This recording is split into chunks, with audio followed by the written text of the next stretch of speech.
berdiri di tengah lapangan, menggenggam skop di tangannya, bersiap untuk menghadapi Ksatria Noman.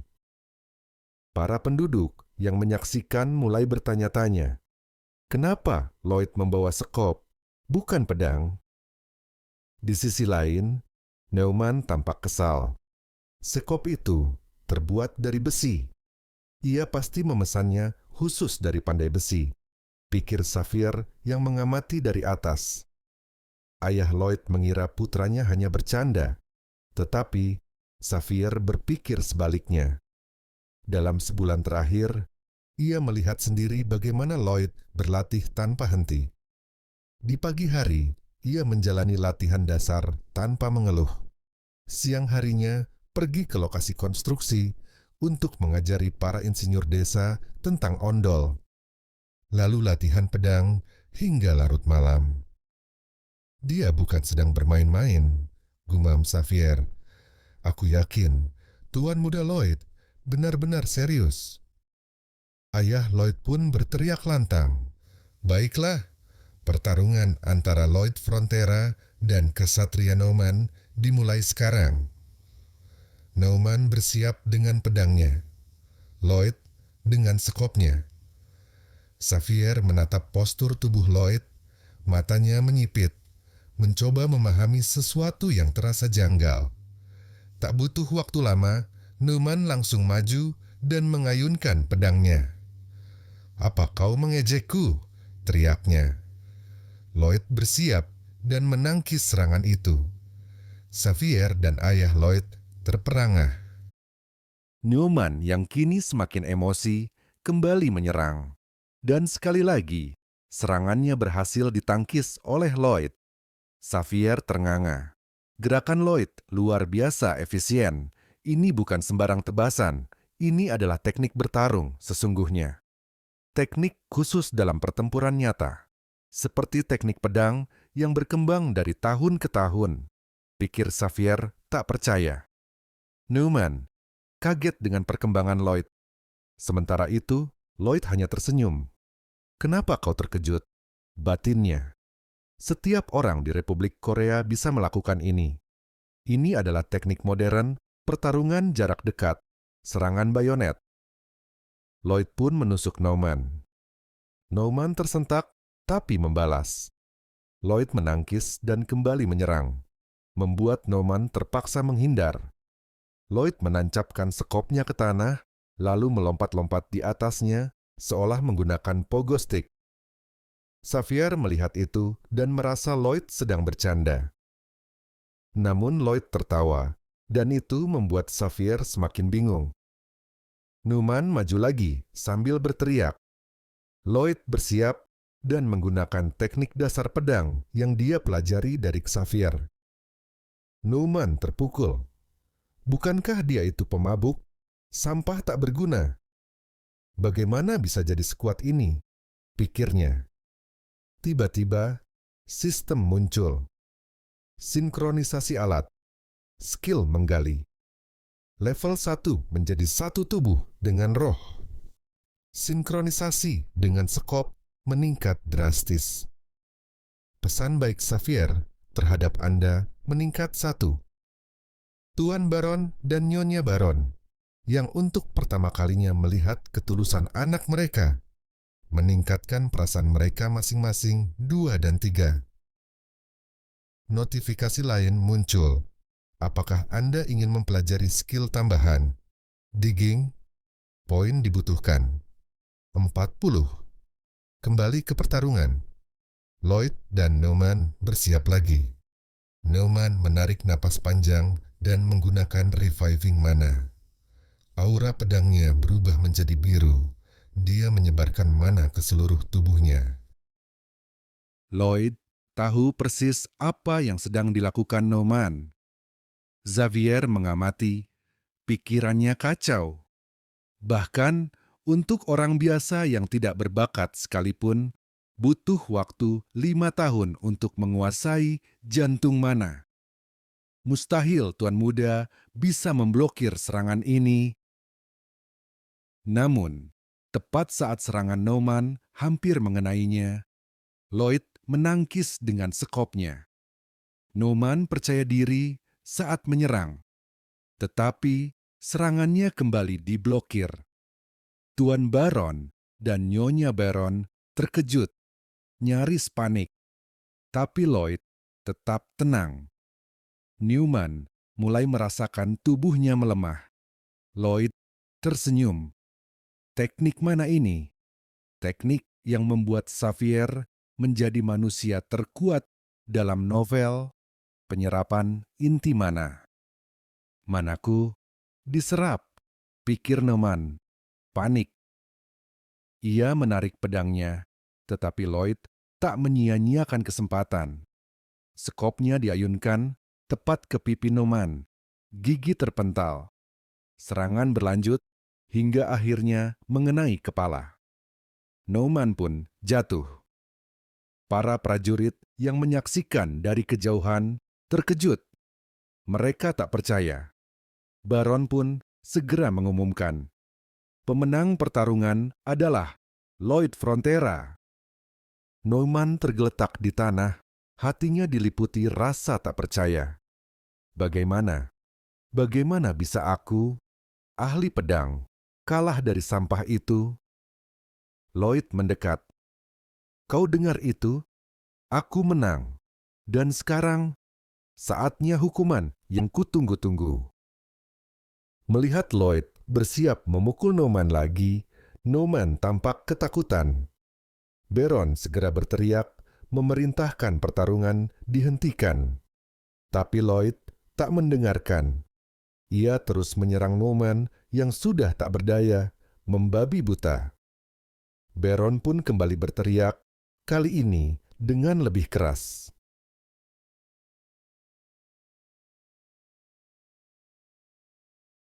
Lloyd ketika hendak memukul Newman dihentikan oleh para prajuritnya. Melihat kejadian itu, Baron berkata, apa dia sudah hilang akal? Akhirnya, Lloyd pun menyerah, dan para prajurit melepaskannya. Ia hanya diam dan menghela napas. Tak berselang lama, Lloyd kembali memukul Newman, membuat para prajurit segera menghentikannya lagi. Xavier yang menyaksikan itu berpikir, kalau diperhatikan secara seksama, dia memukul tepat di bagian yang rasa sakitnya tidak begitu terasa. Dan ekspresi tenangnya itu, seolah-olah dia sudah tahu apa yang akan terjadi jika melakukan ini. Bahkan, dia bertingkah seperti seseorang yang sudah mengetahui segalanya. 15 hari sebelum pertandingan, Lloyd pernah memintaku mengajari teknik pikiran Asrahan. Saat itu, aku sangat terkejut. Dia menjelaskan bahwa selain dengan ductile mana, teknik ini bisa digunakan untuk menyerap mana dari sekitar dan mengubahnya menjadi mana milik sendiri. Benar kan? Tanyanya. Aku pun bertanya, Tuan Muda, bagaimana Anda bisa mengetahui hal itu? Bukankah teknik itu tidak pernah saya ungkapkan kepada siapapun karena masih belum sempurna? Dia menjawab sambil tersenyum. Ingat, aku kan pernah membuatmu tertidur. Saat itu, kau mengigau dan bicara yang aneh-aneh. Aku berpikir, apa cuma perasaanku saja? Atau memang dia seperti orang yang memakai topeng di wajahnya? Tapi, selain aku mengigau, rasanya tak mungkin dia tahu teknik rahasia yang belum pernah aku jelaskan itu. Aku pun berkata, maafkan saya, Tuan Muda. Saya tidak bisa mengajarkan teknik itu. Tapi dia langsung menyela, karena tekniknya belum sempurna. Bagaimana kalau aku bisa menyempurnakannya? Apakah kau mau mengajariku? Dengan ekspresi sangat yakin, aku menjawab, kalau memang bisa disempurnakan, mungkin saja. Lloyd pun langsung berkata, dengar, mungkin jantung manamu menyerap mana dari luar dengan sendirinya, dan hasilnya, boom, mana itu mental kembali. Dari sudut pandang jantung manamu, mana dari luar itu terasa asing, kan? Nah, saat mana luar itu tidak bercampur langsung dengan jantung manamu, tubuh akan mulai menyesuaikan. Cobalah untuk memfokuskan keduanya secara terpisah, lalu perlahan arahkan agar masuk dan diterima tubuh. Ini sama seperti mesin pembantu yang menopang mesin utama. Mereka satu kesatuan, tapi cara kerjanya berbeda. Ia menatapku dan berkata, "Sekarang beritahu aku, bukankah itu menakjubkan?"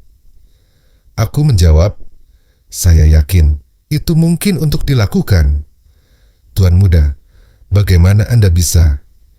Dia hanya berkata, "Aku hanya membayangkan saja." Tapi bukankah itu masuk akal? Bagus kalau memang bisa. Lalu aku pun mulai mencoba menyempurnakan teknik pikiran Asrahan yang sudah lama ingin ku selesaikan. Dalam waktu singkat, aku berhasil membentuk 3 lingkaran. Jika terus dilatih, mungkin aku bisa menciptakan 4 atau 5 sirkel lagi. Tiba-tiba sistem muncul. Ekspresi suka Xavier terhadap Anda meningkat +5. Lyot terkejut dan berkata, "Apa ini?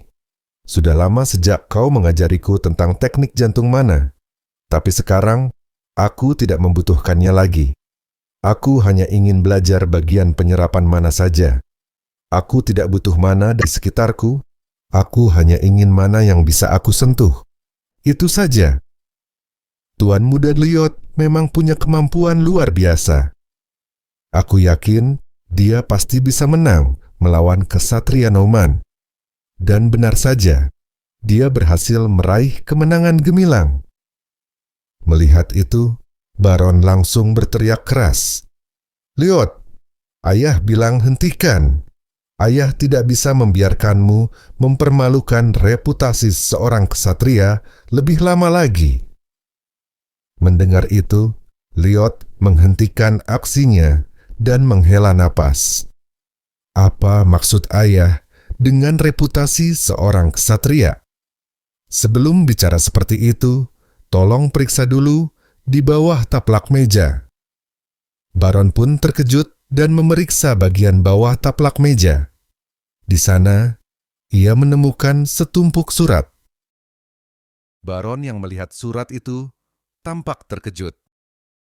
Lloyd pun menjelaskan bahwa Tordeslah yang menjadi penyebab semua masalah di properti milik Baron.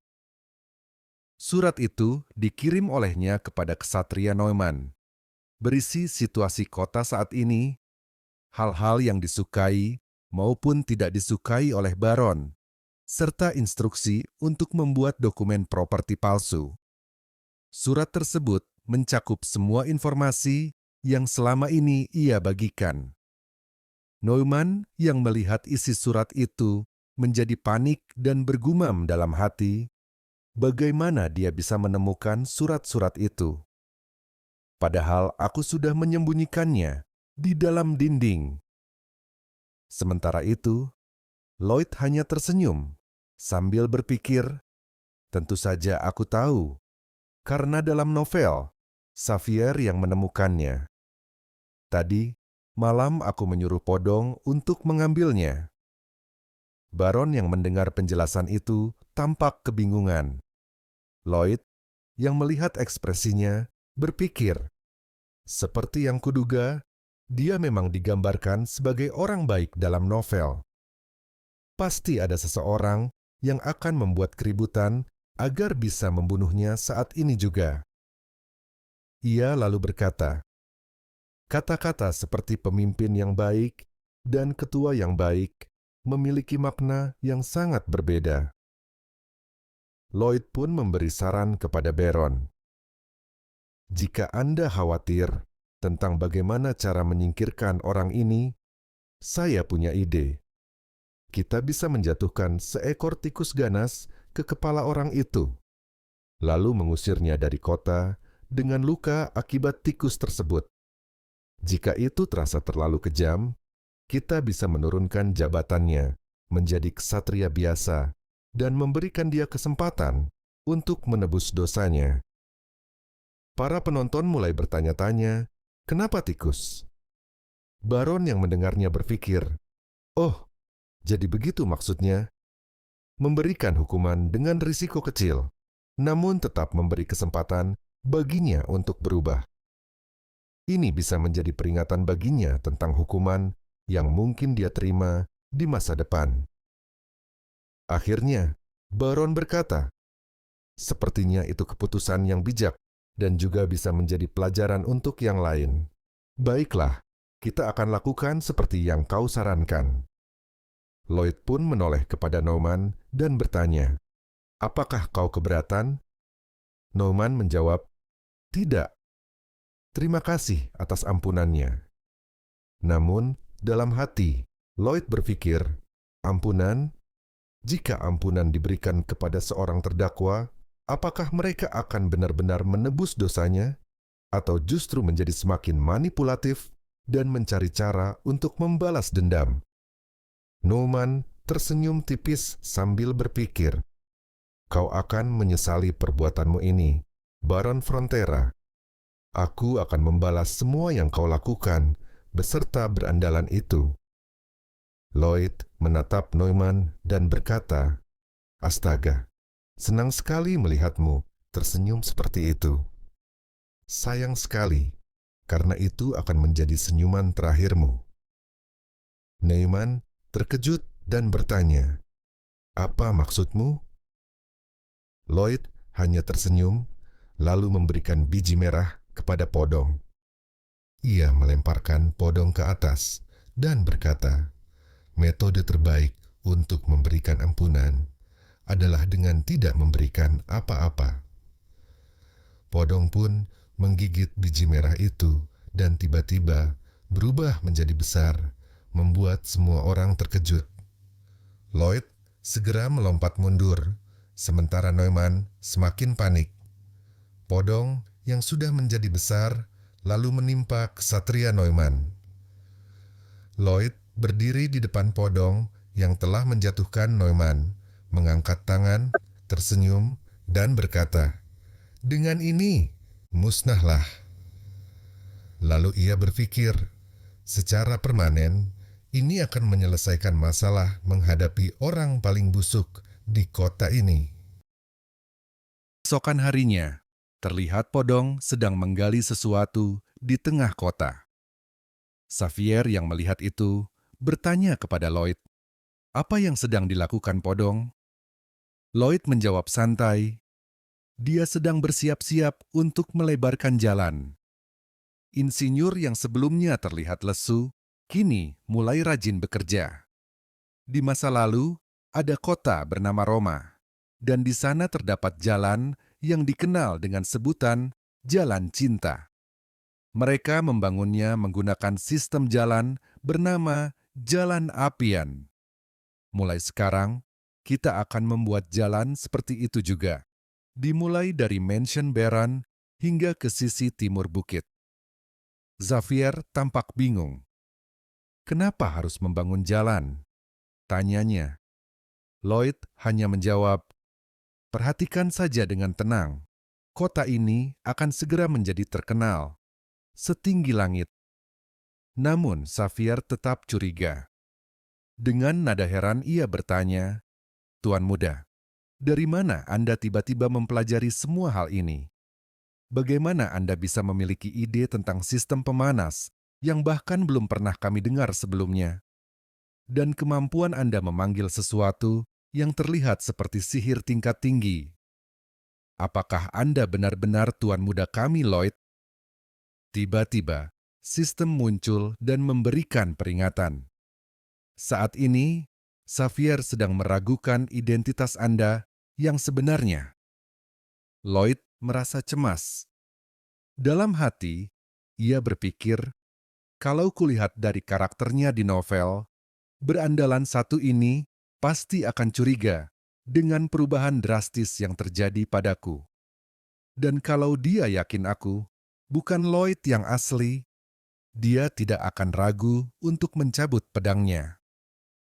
Melihat dari kepribadiannya, hal itu sangat mungkin terjadi. Namun Lloyd sudah mempersiapkan segalanya. "Aku ini belajar tanpa seorang pun yang tahu," jawab Lloyd Kenapa?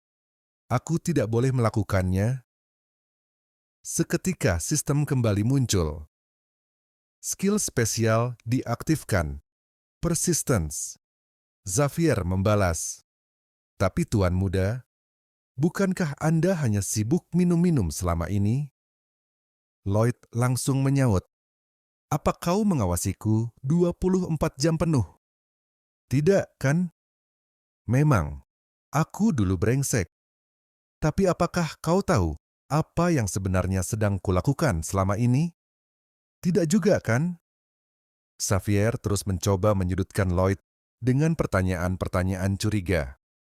Namun Lloyd berhasil membantah semuanya dengan tenang, membuat Xavier tidak bisa berkata-kata lagi. Lloyd pun meninggalkannya dan menemui Ksatria Bayern, lalu menyerahkan tanggung jawab pembangunan jalan selama ia pergi. Namun, Xavier muncul dari belakang dan berkata, "Saya akan menemani Anda, karena mengawasi Anda adalah tugasku." Lloyd langsung menjawab, "Kenapa kau mempertanyakan hal yang sudah jelas? Tentu saja kau ikut." Xavier bertanya lagi, "Lalu, kita akan pergi kemana?" Lloyd menjawab singkat, "Kita akan pergi ke tempat di mana kita bisa menagih tunggakan pembayaran." Xavier hanya bisa terdiam, kebingungan. Di kota kecil wilayah Rudenia, di dalam sebuah penginapan, terlihat seorang pria sedang marah. Ternyata, itu adalah Tordes, penipu dokumen perumahan. Ia frustasi karena kehilangan banyak uang akibat ulah Lloyd. Penggawalnya berkata, "Bukankah itu wajar dalam perjudian? Lagi pula, uangmu juga berasal dari hal yang sama, bukan? Ngomong-ngomong, kalau kau tidak bisa membayarku sebagai pelindung, maka aku akan pergi." Tordes langsung panik. "Jangan, aku akan membayarmu. Aku akan memberimu lebih, jadi jangan pergi." Ia memang sedang kebingungan. Kini, ia tidak bisa lagi menipu orang-orang untuk menghasilkan uang. Banyak orang juga mulai mencarinya. Jadi satu-satunya jalan baginya saat ini adalah bersembunyi. Tiba-tiba seseorang masuk ke dalam ruangan. Tordes terkejut. Orang itu berkata, "Benar juga. Kau tidak tahu wajahku yang sebenarnya seperti apa. Aku ini Lloyd Frontera. Apa kau akan terbiasa jika aku memperkenalkan diriku seperti ini?" Mendengar hal itu, Tordes menjadi sangat panik. Hal itu berkata dengan dingin, "Apa perlu aku bunuh saja dia?" Namun Tordes, yang panik, langsung berteriak, "Tidak, kita lari saja." Tanpa menunggu jawaban, si pengawal segera menangkap Tordes dan melompat keluar jendela, mendarat di gang belakang. Tapi, begitu kakinya menyentuh tanah, dia langsung terkejut. Seorang ksatria sudah menunggu mereka di sana. Itu adalah Xavier. "Serahkan dia, lalu pergilah," kata Xavier dengan tegas. "Jika kau menolak, maka kami akan menganggapmu sebagai musuh." Sama seperti yang dikatakan Tuan Muda Lloyd, pikir Xavier. Mereka akan kabur melalui jendela ke gang belakang. Karena itu, aku menunggu di sini. Pengawal itu menyipitkan mata. "Anak muda keparat, apa kau tahu cara menggunakan pedang?" katanya sambil mengeluarkan aura sihir hitam. Dari balik jendela, Lloyd yang menyaksikan semua itu berpikir, Xavier yang kehilangan sesuatu dan menginginkan pembalasan, kini telah menemukan penjaga pribadi dari Tordes, si penipu. Dan kini dia untuk pertama kalinya berhadapan dengan penyihir hitam jahat. Dalam novel, dia kewalahan menghadapi sihir gravitasi milik penyihir ini. Pengawal itu menembakkan sihir hitam ke arah Xavier. Xavier menangkisnya dengan pedang, tetapi sihir itu menyebar dan mengelilinginya. Seperti yang kuduga, ujar pengawal itu. Kau akan segera mati. Saat tangan pengawal itu dikepalkan, sihir gravitasi pun aktif, menarik Xavier ke bawah. Namun, Xavier tetap berdiri tegak. Pengawal itu terkejut. Apa? Dalam novel, Xavier hanyalah ahli pedang senior biasa, batin Lloyd. Tapi sekarang berbeda. Dia memiliki jantung mana dengan tingkat circle ketiga. Xavier pun mengayunkan pedangnya, dan sihir hitam yang mengelilinginya langsung menghilang. Ia berkata tenang, "Jadi, itu adalah sihir gravitasi, ya?" Pengawal itu mulai berkeringat dingin, lalu mundur sambil berteriak, Ini tidak ada dalam kontrak," dan melarikan diri. Xavier lalu menatap Tordes dengan tajam. "Apa kau tahu konsekuensi menipu seorang bangsawan?" Tordes yang sudah gemetar ketakutan tidak bisa menjawab. Ia mundur beberapa langkah, lalu tersandung dan menabrak sebuah tong. Xavier melangkah mendekat dan berkata dingin, "Biar kupotong kakimu, supaya saat kau pergi ke pengadilan nanti, kau bisa merangkak." Tordes langsung memohon ampun dengan suara gemetar. Saat Xavier mengangkat pedangnya untuk menebas, Lloyd tiba-tiba muncul dan menghentikannya. "Apa kau sudah gila? Kau akan dihukum kalau dia sampai ke pengadilan dalam kondisi seperti itu." Xavier pun terkejut dan memikirkan sesuatu. Orang ini, sekarang dia benar-benar berbeda. Seolah-olah dia sedang berpihak pada seseorang. Itu, Tordes diikat di kursi. Lloyd dan Xavier memperhatikannya. Wajah Tordes terlihat ketakutan. Lloyd membuka pembicaraan dengan nada santai, "Jangan takut seperti itu dong. Aku tahu, manusia akan menjadi lebih tamak ketika nyawanya terancam. Mereka juga bisa melakukan apa saja saat diberi kesempatan." Mendengar itu, Tordes langsung berkata, "Kalau begitu, apakah Anda akan memaafkanku?" Tentu saja, Lloyd tidak semudah itu memberikan pengampunan. "Aku minta semua yang kau ambil dikembalikan," kata Lloyd. Tordes langsung tersenyum canggung sambil berkeringat. Tentu saja. Tapi, itu kalau Anda bersedia memaafkanku." Lloyd membalas senyum, tapi senyuman itu justru membuat Tordes semakin panik. Lalu, Lloyd mengeluarkan selembar kertas. "Ada satu syarat tambahan, tanda tangani ini." Tordes menatap kertas itu ragu. "Kontrak macam apa ini?"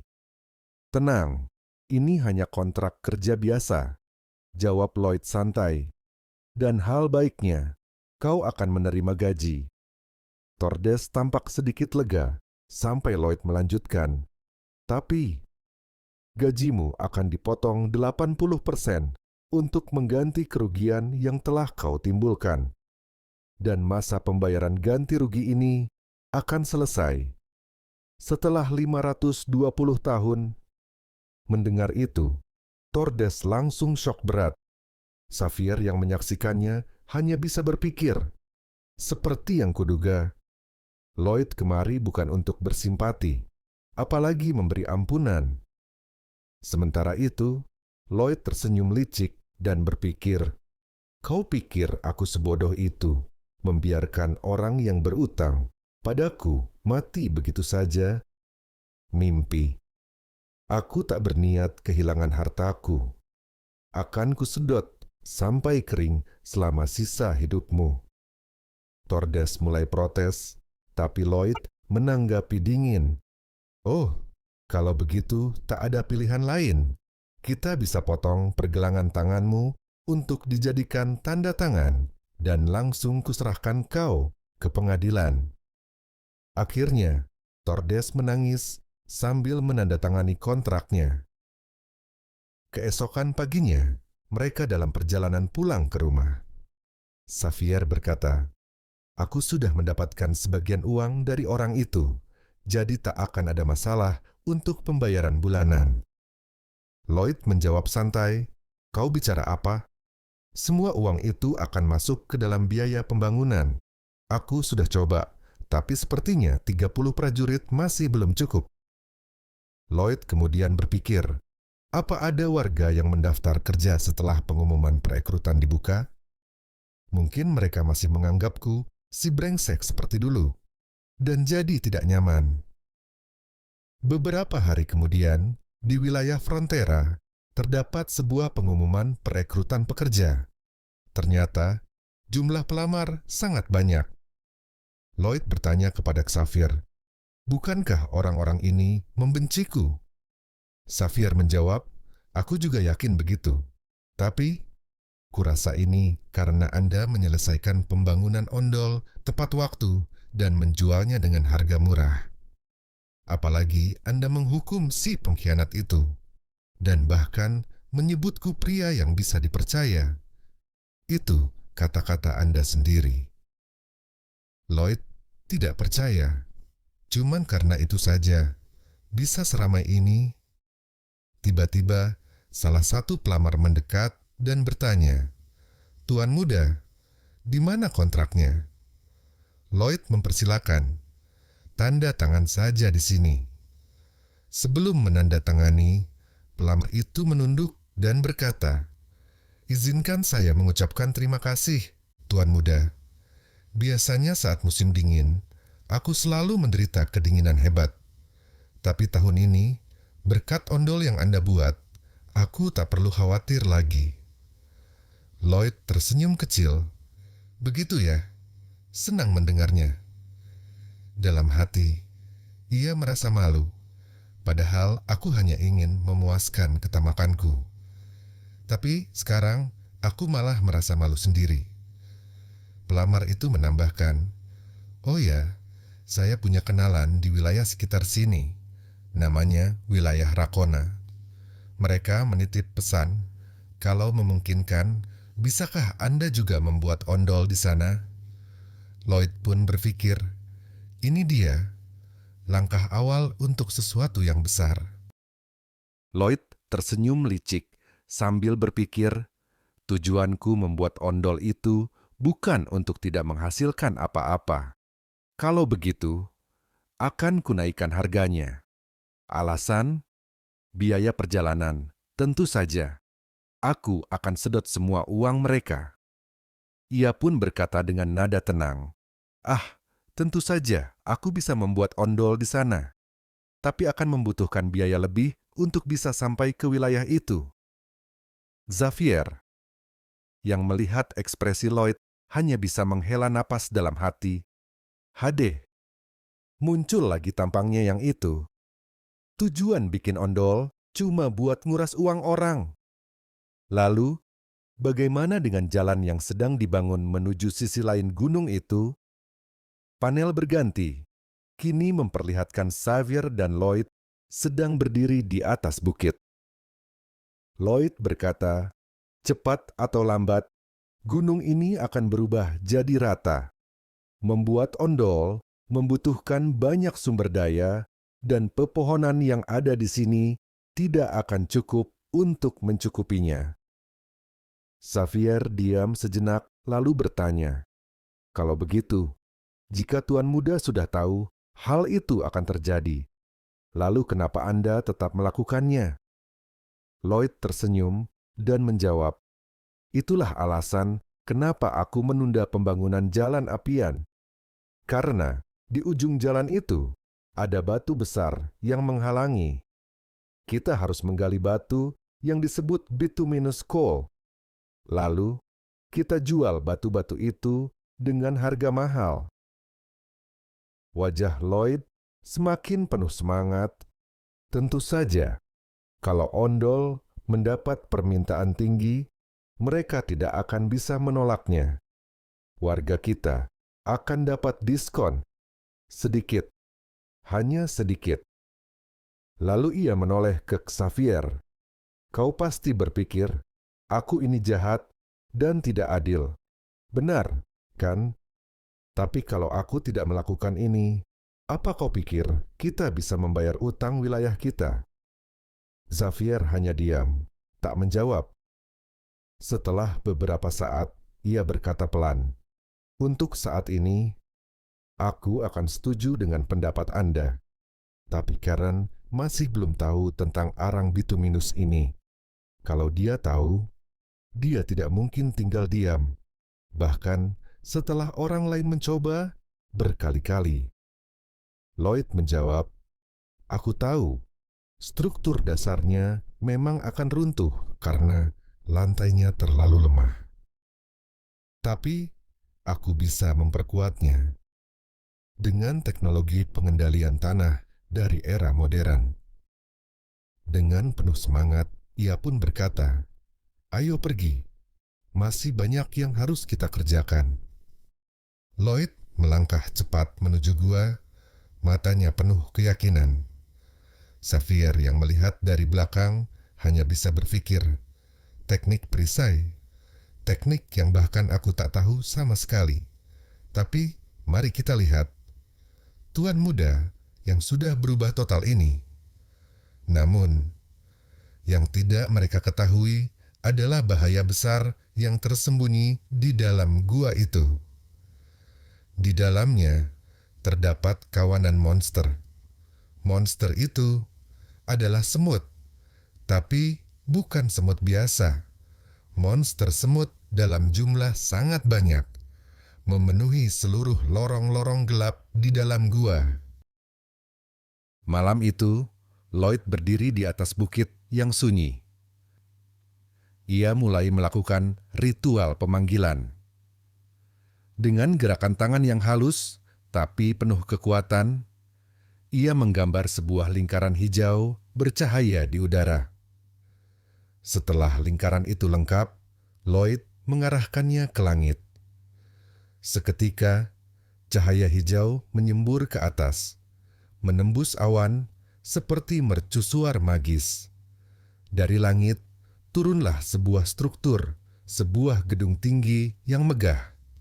Itu adalah manifestasi dari skill pemanggilan yang sudah lama Lloyd impikan. Namun kenyataannya, untuk bisa memanggil itu semua, Lloyd menggambar setiap detailnya dengan jarinya di atas kertas, dan itu menguras waktu serta tenaga. Ia merebahkan diri sebentar dan mengeluh lelah. "Ah, andai saja aku bisa memanggil 100 undead pekerja tanpa harus membayar 1 koin pun." Tiba-tiba, suara sistem muncul. "Kalau tidak suka, gambar sendiri saja." Lloyd hanya bisa menghela napas. "Iya ya, skill ini tetap bagus kok. Setelah insiden Noman tempo hari, aku dapat 639 poin dari Baroness, Xavier, Bayan, dan yang lainnya. Aku alokasikan semua poin itu untuk mengupgrade skillku." Ia kini berdiri di depan gua, menatap gelapnya lorong dengan serius. "Kalau begitu, kita mulai menggali dari sini." Lloyd mengaktifkan skill analisisnya. Matanya bersinar hijau, memberinya penglihatan tembus struktur, namun hanya sejauh 5 meter. Tes, terlalu pendek. Kalau menggali dengan tenaga manusia akan makan waktu terlalu lama, dan mereka juga cepat lelah. Ia teringat Podong yang jatuh sakit setelah proyek jalan sebelumnya. Kalaupun dia siap, ukuran tubuhnya terlalu besar, terlalu berisiko di area sempit. Akhirnya, ia memutuskan tidak ada pilihan selain pemanggilan. Poinnya sudah cukup. Sama seperti sebelumnya, lingkaran sihir muncul. Suara aneh berdengung dari dalamnya. Dari dalam, keluarlah makhluk fantasi aneh, mirip ulat besar, yang jatuh tepat di depan Lloyd. Makhluk itu menatapnya dan mengeluarkan suara aneh. "Bel, Bel." Lloyd terdiam. "Apa ini? Untuk membunuh? Beracun? Terlihat nggak berguna." Tapi, Podong juga kelihatannya begitu dulu. Mungkin dia juga punya potensi. Ia pun mencoba bertanya, apa kau bisa tumbuh besar dengan makan biji bunga matahari? Apa kau punya skill Max juga? Bisa tunjukkan padaku? Makhluk itu tersenyum. Seminggu kemudian, jawabannya muncul.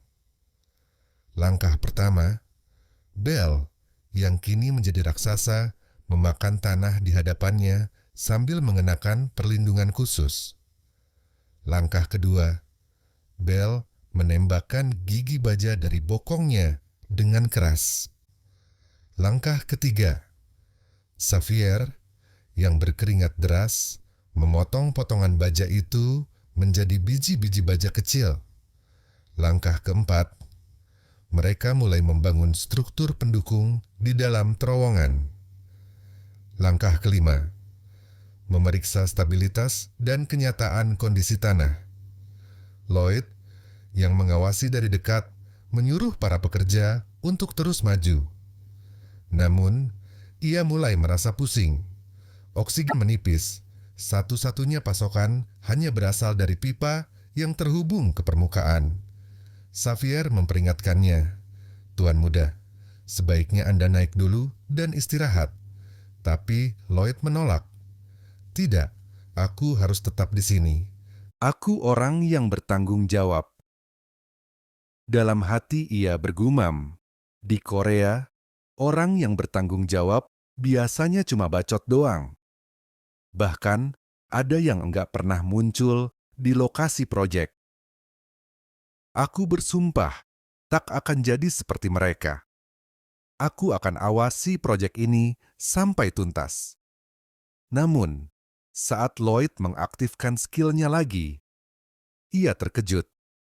Apa yang dia lihat bukan hanya formasi batu biasa, tapi sebuah struktur asing yang tersembunyi di kedalaman gua. Sesuatu yang tidak tertulis di dalam novel yang pernah ia baca. Tak jauh dari tempat mereka menggali, Lloyd mendeteksi keberadaan batu bara bituminus, material yang selama ini ia cari. Wajahnya langsung berseri-seri. Semangatnya menular ke seluruh pekerja yang langsung mempercepat kerja mereka. Lloyd pun menoleh ke arah makhluk pemanggilannya dan berkata, "Bel, terima kasih. Karena kamu, pekerjaan ini 10 kali lebih cepat dari yang kuperkirakan." Ia berdiri di tengah terowongan dan berseru, "Dengarkan aku. Begitu kita mencapai lapisan batu bara, kita harus melepas perisai dan melebarkan ruangan. Ini tugas yang sangat berbahaya. Jangan pernah turunkan pertahanan kalian." Namun, belum sempat mereka bergerak lebih jauh. Grereka! Tiba-tiba, dari tumpukan tanah di depan mereka terdengar suara aneh. Semua pekerja menghentikan aktivitasnya. Dengan cepat, Lloyd mengaktifkan skill penglihatannya. Retakan. Ia melihat retakan kecil di depan yang kemudian terbuka lebar. Monster semut raksasa keluar dari sana, mengaum dan langsung menyerang. Lloyd sempat terjatuh karena terkejut. Xavier segera melompat maju dan menebas rahang monster semut itu, membuatnya terpental ke samping.